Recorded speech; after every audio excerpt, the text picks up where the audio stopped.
Your mission, if you choose to accept it, is to watch this Mission Impossible Dead Reckoning Part 1, that is a mouthful, movie review.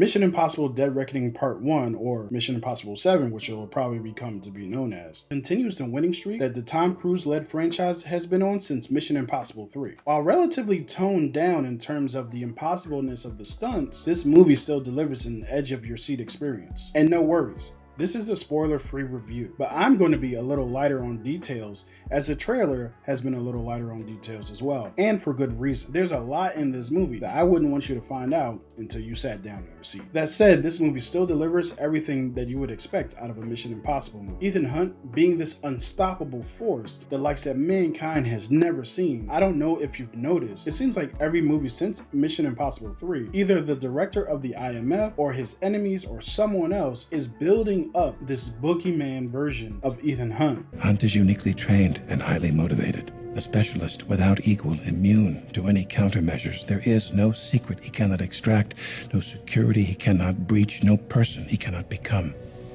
He has most likely anticipated this very conversation and is waiting to strike in whatever direction we move.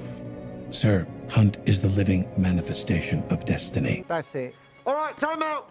That's it, time out. Guys, let's all calm down, yeah? We're all worked up. Let's all just chill the F out. When we watch Ethan Hunt on screen, he just seems like a goofy guy who gets through all kinds of dangerous missions with just sheer heart and determination.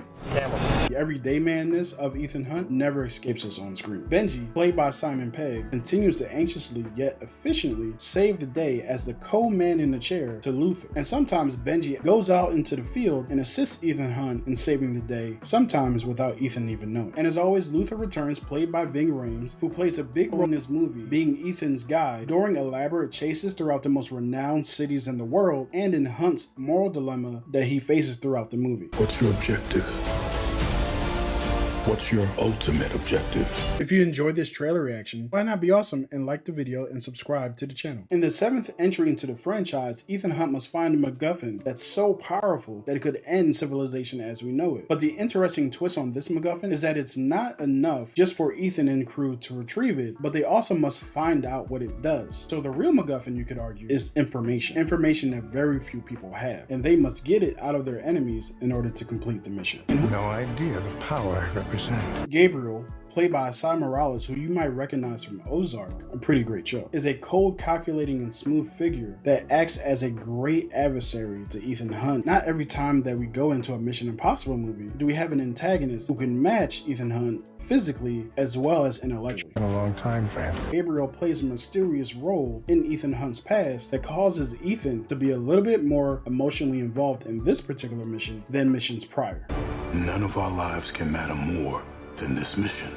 I don't accept that. But Gabriel's not working alone. He's accompanied by his top assassin / henchman, codenamed Paris, played by Pom Clemente, who you'd know as Mantis from the Guardians of the Galaxy movies. I am Mantis. Pom is clearly having fun in this role that's light on dialogue, but heavy on action and attitude. Paris punches, stabs, crashes throughout this entire movie with a big grin on her face, upset when she's unable to kill her adversaries. Paris is a cosplayer's dream. She's dressed in many stylish but unique outfits that you would find more so in a James Bond movie than you would ever think you would see in a Mission Impossible movie. So let's get to the good of the movie. Since Christopher McQuarrie has taken over the franchise, the movies have felt more episodic, and to me that's a good thing. In movies previous to McQuarrie's, characters who showed up as villains and allies more than likely would not show up in the next movie, unless you were Luther or Simon Pegg's character. And now we have allies and enemies showing up again and again in multiple movies. This has benefited the franchise greatly, as it allows the audience to follow more characters outside of the core three. And now we care about each character as they go throughout each movie. Characters like Elsa and the White Widow return in this film and play a huge role in the action that ensues. As I mentioned prior, there's an amazing car chase that feels like it lasts 10 to 15 minutes, and it's great. The switches between cars that Ethan Hunt is driving, and of course the action in this movie is phenomenal. And a lot of this movie is action while we're also moving throughout the story. They do a good job of not stopping the momentum of the story just to give off exposition. They're able to do that while the action is flowing. But one of the best things about this particular movie, how agents become enlisted in the IMF, is explored here in ways that we never experienced before. Exploring this provides depth to these characters that we've been following for over 30 years. The mystery of how Ethan Hunt becomes an IMF agent is something I never considered until this movie presents it, and the way that it presents it and uses it is to great effect. As mentioned before, Gabriel, played by Esai Morales, is a great addition to this franchise. Without him, I don't think this movie works as well as it does. He's a great antagonist to Ethan Hunt.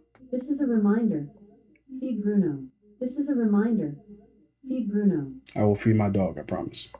And of course, the best parts of this movie are the espionage angle. Hiding, the running, the jumping, the technology that Ethan Hunt uses to accomplish his mission is as good as it's always been. The climactic finish to the movie, which takes place on a train, is incredible and provides all the challenges that we love in Mission Impossible movies. In a final sequence that has Ethan Hunt trying to climb up a train while it's falling off of a bridge. It's pretty incredible. However, there's some things I didn't like about this movie that I want to talk about right now. Unlike Mission Impossible movies in the past, where we saw how Ethan Hunt completed every difficult feat that he set out to do, this movie kind of cheats us in that they set up impossible feats, but sometimes cut away to show that the feat was accomplished. And after the third or fourth time that this happens, I started to feel cheated a little bit. They did set up a great challenge for Ethan Hunt to overcome, only for the movie to show him start the challenge, be in the midst of the challenge, but cut away to just showing him completing the challenge. I love seeing Ethan and crew complete a challenge that they set up as impossible.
Benji, open that door right now! Yeah, I'm trying.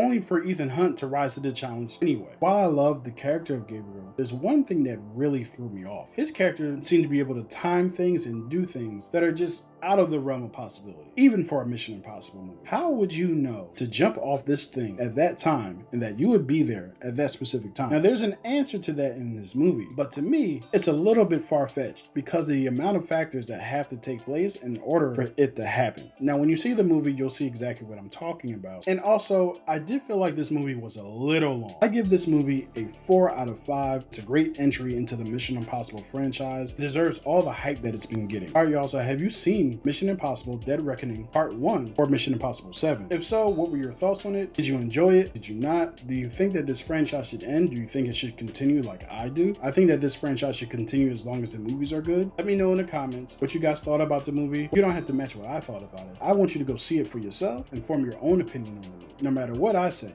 go see it for yourself. Until next time.